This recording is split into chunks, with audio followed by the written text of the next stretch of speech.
The Magician, upright, feelings in a love reading. The Magician, the one of all 78 tarot cards.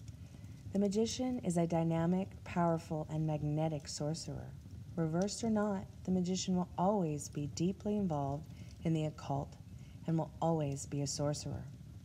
The Magician, as feelings in a love reading, could say that one might be feeling very alive, an energetic spark that is truly motivating. If you are asking how someone feels about you, then they feel very positive, interested, and excited feelings about you.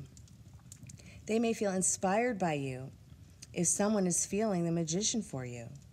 They are definitely feeling that you are magical, and they may even feel that the person in question is a magician themselves. Remember, this interpretation is for entertainment purposes only. Always use your intuition. Take what resonates and leave the rest behind. Choose wisely, Bourgeois. Choose wisely.